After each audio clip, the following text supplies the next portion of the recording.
In the remote villages of northeastern Tanzania, a silent killer has lurked for centuries. Villages like Tongoni have seen generation after generation lose children and adults to the mosquito-borne killer, malaria.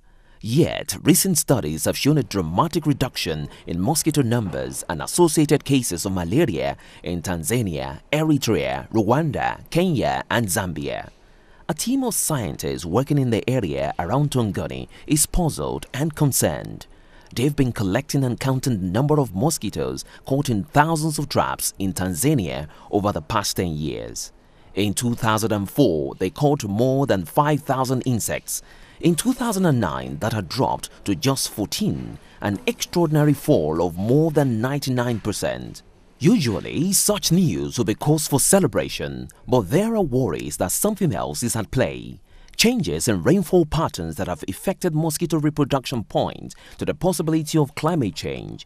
That is cause for concern at Tanzania's National Institute of Medical Research in Dar es Salaam. Why we think there's a decline in mosquitoes is that there have been changes in rainfall patterns. And particularly in Masaika, these changes in rainfall patterns have been directly linked to this decline in vector population.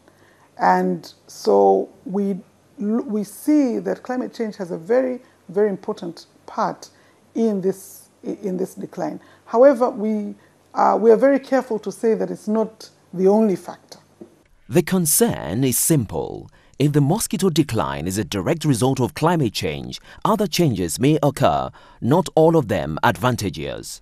At the University of Copenhagen, the lead researcher is cautious in his assessment, even if there are no clear alternatives to the climate change hypothesis.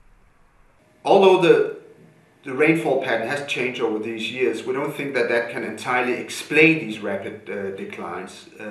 We assume that there may be other factors in play. It could be a disease among the mosquitoes. It could also be a change in use of agricultural pesticides in these communities. Because the interesting thing is that there's been no systematic attempt to control mosquitoes in these communities. So there have been no major intervention targeting the mosquitoes. But despite that, we observe this very rapid decline. There is as yet no consensus within the scientific community on the issue, with the World Health Organization (WHO) reporting that a large boost to malaria-fighting budgets had been pivotal in the reduction in the number of annual malaria deaths over the past decade.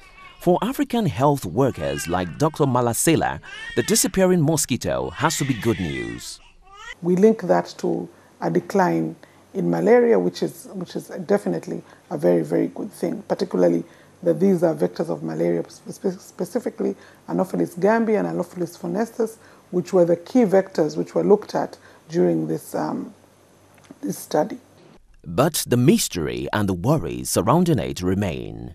During the week beginning December 18, Dar es Salaam witnessed its heaviest rains since independence, and extreme weather events are becoming increasingly common across the region. There are also worries that in areas where the mosquitoes have disappeared, resistance to malaria is on the decrease, which means that if malaria-carrying mosquitoes were to return, low resistance could lead to more fatalities. Out in the village of Tongoni, however, there is hope. For a new generation, malaria is, for now, no longer the killer it once was.